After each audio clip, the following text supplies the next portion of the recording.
Buenos días, estimados alumnos. Hoy empezamos con nuestra clase con un tema muy interesante, la materia. Bien, antes vamos a observar esta imagen.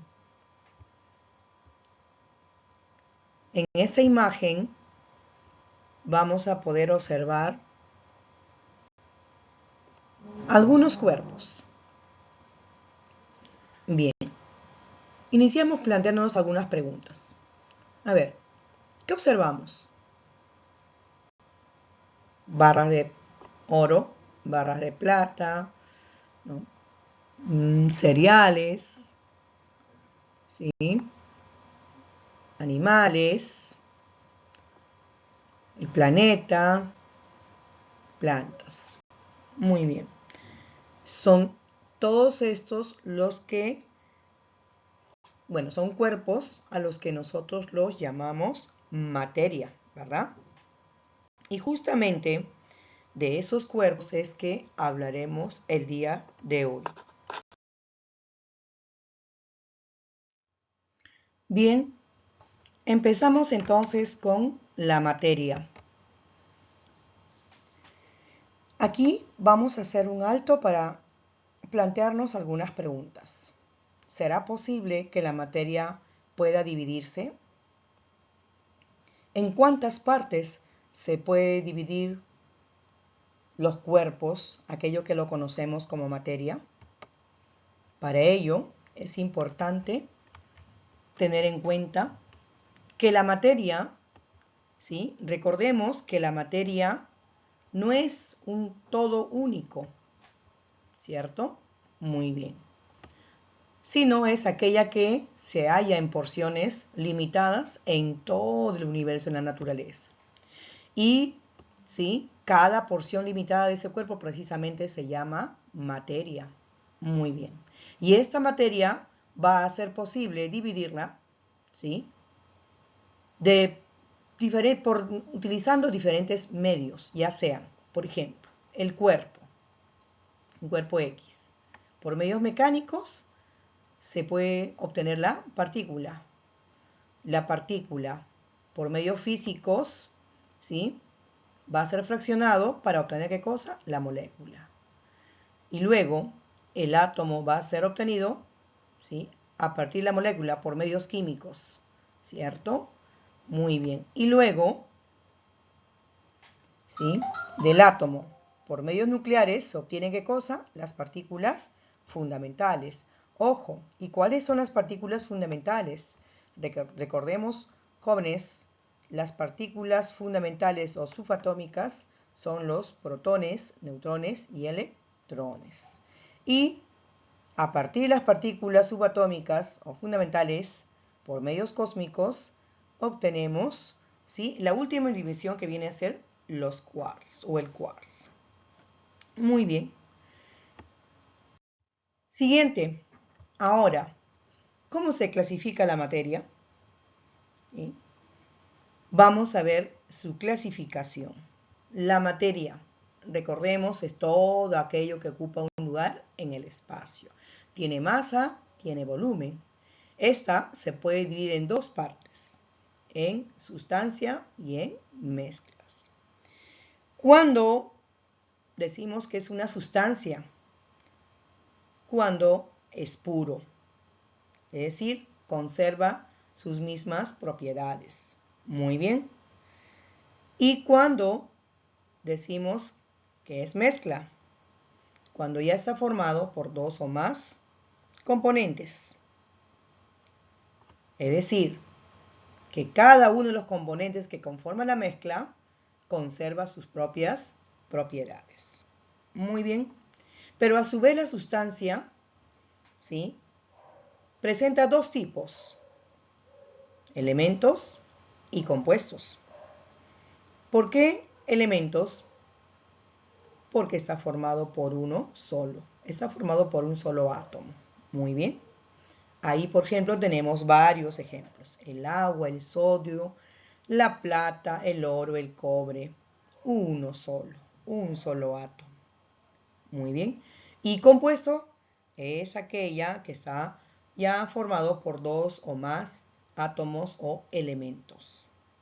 Por ejemplo, ¿no? El agua, el dióxido de carbono, el ácido sulfúrico, el cloruro de sodio, etcétera, etcétera.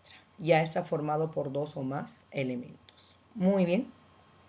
Y la mezcla también a su vez se subdivide en homogéneas y heterogéneas. Las mezclas homogéneas son aquellas que van a presentar una sola fase, es decir, no se ven sus componentes. Es difícil distinguir sus componentes. Pareciera que hubiese solamente un componente, pero en realidad en una mezcla homogénea hay más de dos componentes. Tenemos el agua salada, ¿sí? Tenemos el agua dulce, etcétera, etcétera.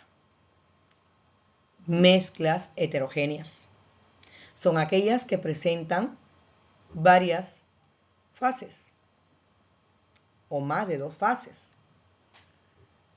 Esta se caracteriza porque sí podemos distinguir sus componentes. Por ejemplo, si hablamos la mezcla del aceite con el agua, ¿se puede distinguir fácilmente sus componentes? Sí, porque el aceite va a la superficie del agua, entonces se presenta dos fases, lo podemos distinguir. O una ensalada de verduras o una ensalada de frutas, igual podemos distinguir sus componentes. Muy bien, entonces, cuando hablamos de sustancia, recordemos, ¿sí? Se caracteriza por poseer las mismas propiedades, como lo dijimos. Y estas a su vez presentan los elementos que están formados por un solo tipo, los compuestos que están formados por dos o más elementos. Muy bien. Y la mezcla es la unión de dos o más elementos, ¿sí? Pero en cantidades variables.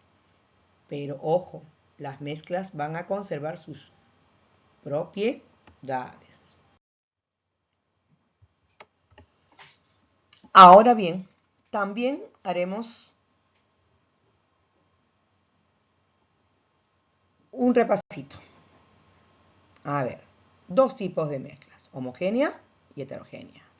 Cuando es homogénea, cuando no podemos distinguir sus componentes, solo se forma una fase, ¿cierto? Muy bien, acá están los ejemplos conocidísimos: solución de azúcar en agua, el aire, las salivaciones, alcohol, agua, etc. ¿Sí? Además dice, es aquella donde no existen límites físicos entre los componentes. Muy bien. Y la mezcla heterogénea es aquella donde podemos distinguir sus componentes. Por ejemplo, el hielo flotando en el agua, líquidos no miscibles como el aceite en el agua, mezcla de arena y sal común, etcétera, etcétera. Bien. Ahora, vamos a ver qué diferencias existen entre la mezcla y la combinación. Tenemos ahí mezcla. La mezcla, dice esta, bueno, son aquellas sustancias que intervienen conservando sus propiedades particulares. Y la combinación, dice, son aquellas sustancias que intervienen y adquieren propiedades diferentes. Ojo. Mezcla. Las sustancias que intervienen lo hacen en cantidades variables. O sea, puede variar. Pero en cambio en la combinación, las sustancias que intervienen lo hacen en cantidades definidas. Proporciones definidas, establecidas. Mezcla. La formación de las mezclas no origina cambios energéticos. En la combinación, la formación de la combinación ocasiona una absorción de calor. Otra diferencia. Mezcla. No aparece ninguna sustancia nueva en una mezcla. En cambio, en una combinación aparecen una o varias sustancias nuevas. Muy bien. Otra diferencia. Mezcla. Los componentes de la mezcla pueden separarse por dilatación, filtración, cristalización, que son los medios físicos de separación en el laboratorio, ¿verdad? En cambio, en la combinación dice los componentes de una combinación solo se pueden separar mediante una reacción química. Muy bien. Ahora pasaremos a los estados físicos de la materia. Bien. Los estados de la materia se van a manifestar mediante dos fuerzas. ¿Cuáles son? Las fuerzas de cohesión, que son también las llamadas también como fuerzas de atracción, ¿no? Por eso se dice es la atracción molecular de los cuerpos. Y las fuerzas de repulsión es la separación molecular de los cuerpos. Muy bien. Entre los estados de la materia tenemos básicamente los más tradicionales. Hasta el momento, incluso ya son 4. ¿Cuáles son? Sólido, líquido, gaseoso y el último, plasmático. Pero aún así, detallaremos posteriormente, aunque todavía algunos están en proceso de investigación, otros estados más acerca de la materia. Muy bien, empezaremos por el estado gaseoso.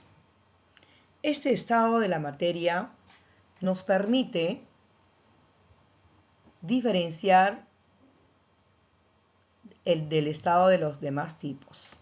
Aquí el estado gaseoso de la materia dice, predomina la fuerza de repulsión de la fuerza de atracción. Es decir, si hablamos de la atracción molecular, miren, observen, sus moléculas están separadas unas de otras, están desordenadas, separadas. Entonces acá prevalece la fuerza de repulsión y por eso hace que el gas sea, ¿sí?, un fluido, considerado como un fluido.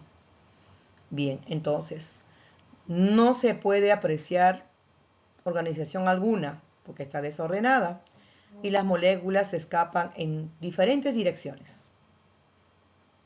Ahora, la materia en estado gaseoso, para poder mantenerla dentro de un envase, hay que cerrarlo con una tapa hermética. Por ejemplo, un balón de gas, el gas metano que se utiliza en la cocina a gas, son aquellas que vienen, que son comprensibles, es decir, han sido comprimidos dentro de un balón. Bien, entonces eso es el estado gaseoso de la materia. El estado sólido de la materia. Bien, aquí, como podemos observar, el estado sólido, sus moléculas están estrechamente unidas. Hay una fuerte atracción entre molécula y molécula. Por eso es que la fuerza de atracción prevalece, predomina frente a la fuerza de repulsión. Por eso que la materia en estado sólido es duro, compacto. Bien, mantienen su forma y volumen estable.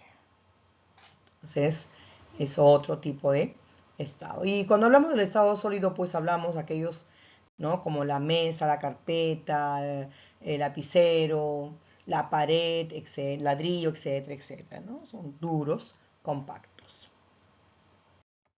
El otro estado de la materia es el estado líquido. En el estado líquido de la materia ya no es desequilibrio, ya no hay desequilibrio, perdón. En este caso, la fuerza de atracción entre la fuerza de repulsión son iguales, o sea, hay un equilibrio. Es decir, por eso que, ¿no?, al estado líquido de la materia también se le conoce como fluido. En este caso, sus moléculas, si bien es cierto, están separadas, ¿sí?, no pueden mantenerse más estrechas, más juntitas, ¿no? Estas de acá están separadas, se resbalan o se mueven una junto a la otra, ¿verdad? Muy bien.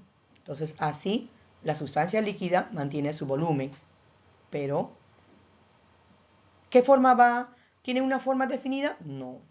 Adquiere la forma del recipiente que lo contiene. Por ejemplo, si estará un vaso, bueno, tendrá la forma de un vaso. Si está dentro de una olla, tendrá la forma de una olla. Si está dentro de una probeta, tendrá la forma de una probeta. Entonces, esas son las características con respecto al estado líquido de la materia, ¿no? Hasta ahí son estados tradicionales, los más conocidos, pero tenemos otro cuarto estado de la materia.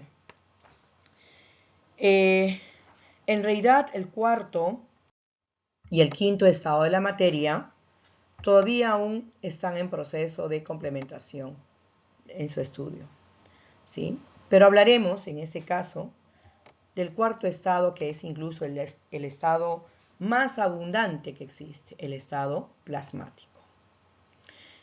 El estado plasmático, dice, se encuentra a altas temperaturas. Se dice que está mayor a 20.000 grados Celsius. Se produce, dice, cuando un gas se somete a muy altas temperaturas. El gas se ioniza totalmente, ¿sí? Siendo el plasma una mezcla de iones, o sea, átomos con carga eléctrica. ¿Y cuáles son los átomos con carga eléctrica? Aquellas que pueden ser cationes o aniones, ¿no? Y electrones libres es el estado más abundante, dado que constituye, por ejemplo, el Sol, las estrellas. Acá tenemos ejemplos acerca del estado plasmático de la materia. Ahora bien, la materia existente en la naturaleza, pues, sufre cambios, pero vamos a ver entonces cómo se dan los cambios de la materia. Bien, dos procesos. Por aumento de temperatura, ¿sí? Por aumento de temperatura y por disminución de temperatura. Aumento de temperatura, ¿sí? Es aquella cuando pasa de sólido a líquido. A ese proceso se le conoce como fusión. Y cuando pasa de líquido a gaseoso, a ese proceso se le llama ebullición o vaporización. Y directamente de sólido a gaseoso es la sublimación directa. Listo. Un ejemplo claro es, por ejemplo, el naftaleno, la naftalina, dejado expuesto al medio ambiente, se evapora, desaparece, se evapora de sólido a gaseoso, entonces es un ejemplo de sublimación directa. Pero cuando hay disminución de temperatura, ¿sí? Ocurre lo siguiente: de gas o gaseoso pasa a estado líquido, a ese proceso se le llama licuación o condensación. Y cuando pasa de líquido a sólido, a ese proceso se le llama solidificación. Y directamente de gaseoso a sólido, sin haber pasado por estado líquido, por disminución de temperatura, se le llama sublimación inversa. Muy bien. Entonces, esos. Ahora, por ejemplo, un ejemplo de sublimación inversa tendríamos de gas a sólido. Ya. El dióxido de carbono, por ejemplo, ¿sí? Es convertido en hielo seco. Hielo seco. Ese hielo que utilizamos para conservar alimentos o bebidas, ¿no? Bloques grandes de hielo, ¿sí? Muy bien. Entonces, así es como se dan los cambios de estado de la materia. Otro de los fenómenos, en este caso, que ocurren en la naturaleza con respecto a la materia. Los fenómenos que se dan en la materia. Muy bien. ¿Qué entendemos por fenómenos? ¿Sí? ¿Qué se entiende por fenómenos? Nos planteamos esa preguntita y nos respondemos. Los fenómenos vienen a ser todos los cambios o transformaciones que van a ocurrir en la naturaleza. Ahí está. Muy bien. Cambios o transformaciones que ocurren en la naturaleza. ¿Cuántos tipos de fenómenos se dan? Dos tipos. Fenómeno físico, fenómeno químico. ¿Cuándo decimos que un fenómeno es físico? Cuando no hay alteración en su estructura interna o en su composición química. Por ejemplo, al doblar un metal, por ejemplo, al romper un pedazo de papel o decolorar un papel con tinta, etcétera, etcétera. Sigue siendo papel. ¿Y cuándo decimos que se produce un fenómeno químico? Cuando hay una alteración en su estructura interna, es decir, se va a generar, ¿sí?, una nueva sustancia. Por ejemplo, un pedazo de papel lo someto al fuego, lo quemo, ese papel se transforma ¿en qué? En ceniza. Y esa ceniza viene a ser un nuevo cuerpo, ¿verdad? Entonces, pero sigue siendo materia, pero ha sufrido alteración en su estructura interna, ¿cierto? Entonces, ese es un ejemplo de fenómeno químico. Por ejemplo, cuando se prepara el vino de uva, ¿no? Es la fermentación, ¿no?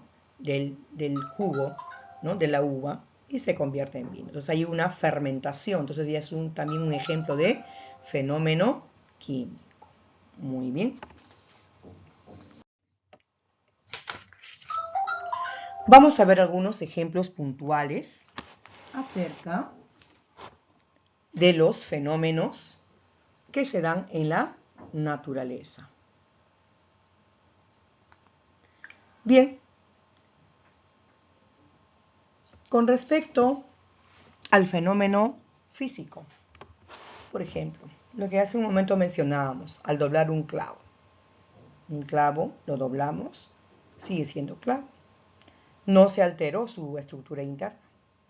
No se ha originado una nueva sustancia. ¿Puedo volver a doblarlo? Sí, son reversibles. Se pueden repetir con la misma muestra, ¿verdad? Mientras que el fenómeno químico dice, por ejemplo, al introducir un clavo en ácido clorhídrico, ¿qué ocurre? Mire, ¿qué ocurre? Su estructura interna habrá sido alterada, ¿sí? Por lo tanto, su composición química cambia, ¿no? ¿Qué pasa con el clavo? Se desaparece, ¿no? Luego de una reacción. Entonces aquí, ¿sí? Es irreversible. Ya no va a volver a ser clavo, ¿cierto? Se forman nuevas sustancias. Por ejemplo, ¿qué sustancia? Se libera gas hidrógeno, cloruro de hierro, como por ejemplo que estamos presentando en esta imagen, ¿sí? Entonces, ese es un ejemplito de los tipos de fenómenos que se dan en la naturaleza.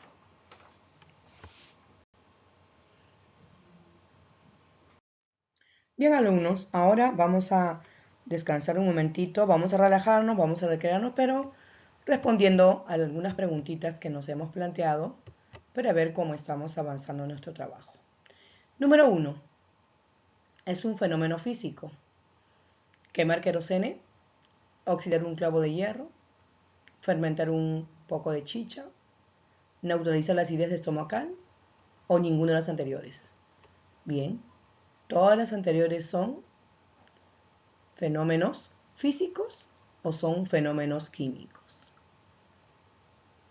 En este caso, quemar querosene, químico, oxidar un clavo, químico, fermentar un poco, químico, todos son químicos, pero acá nos piden que marquemos una que sea físico. Entonces pondremos ninguna de las anteriores. Muy bien. 2. No es materia. A ver. Tenemos gelatina, sombra, espejo, esponja, aire. Muy bien. Decíamos entonces que sombra no es materia que tenga masa. Muy bien. 3. El cuerpo por el cual un cuerpo se transforma directamente en un gas se denomina,